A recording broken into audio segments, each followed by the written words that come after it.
नतीजा मेहमान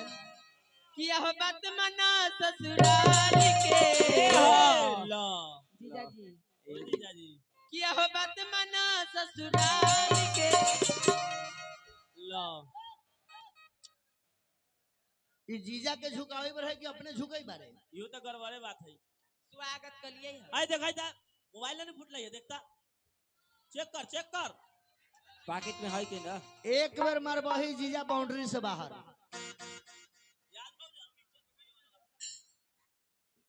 ये चलते जल्दी रहो कि सुनाए जीजा अरे करबो नतीजा किया हो बात मना ससुराल के कि जीजा के मतलब अरे ई न होला तब का होला मेहमान कि जीजा के मतलब अरे ई न होला सर झुकाए ससुराल में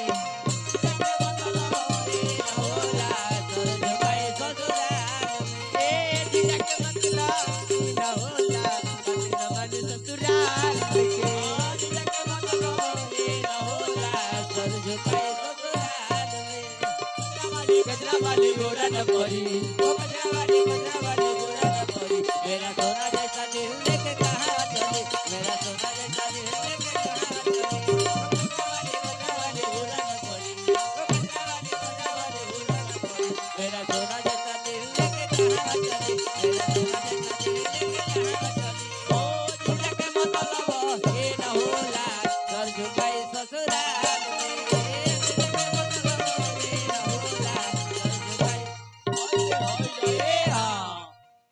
मेहमान ए मुजा जी जीजा जी नु जीजा जी हां तब ए ठेहुना पहुना पहुना हां हेलो मान जी मेहमान जी अरे बड़ा के बारे कथी कला है मेहमान जी कथी मेहमान जी हे मेहमान सुनू ना आ तन की मुड़ी झुका लियो न तनका सानी यहाँ मुड़ी झुका ना लियो नहीं ना झुकबे तो कुमर ठेले रह जाए सुन ली बियाहो ना हो तनका सानी यहाँ निहुर जाओ कथी है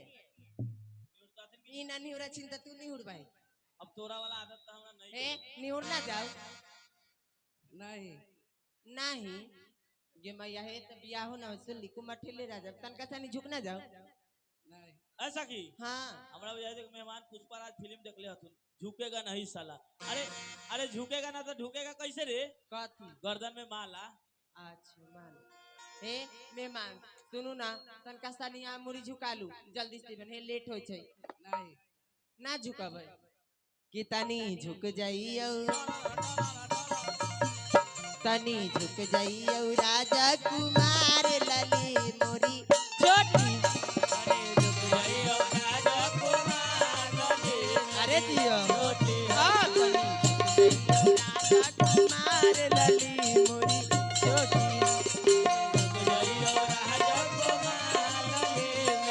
हे लाली मोरी छोटी सी अजी मोरी छोटी लाली मोरी छोटी है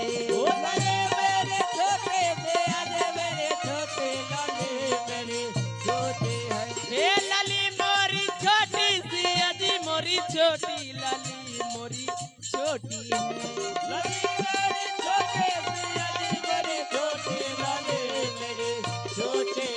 तनी झुक जाइयो राजा कुमार लली मोरी छोटी अरे दियो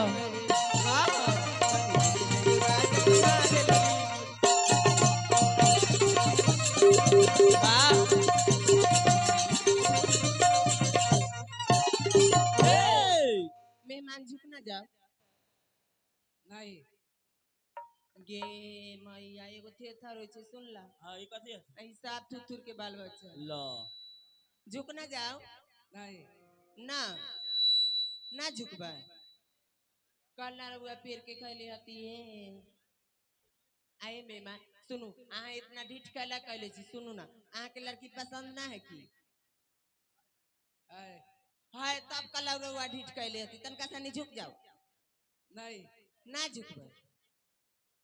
सुनू ना हे हम तो रहुआ लागम साली हमरा से के लगभग जीजा जी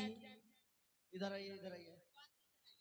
रोक रोक रोक। हम समझ गए कौन बीमारी है सो। अरे कुछ कहना चाह रहे हैं आप? चुप। कोनो दिक्कत बता हमरा के बोलू ना बताओ ना रुआ कहू कहू। अच्छा अरे सखी का भेलै जीजाजी कहै छथुन की कहै कि छथुन बुढ़िया है तौनो गरिया होई हां जवन की बात तौनो गरिया होई बा हां और ननकी छौड़ी फुटुर फुटुर गरिया होई बा। हां पहले रिश्ता क्लियर कीजिए मेरा हमको समझ में ना रहा कौन क्या लगेगा वही ला अपने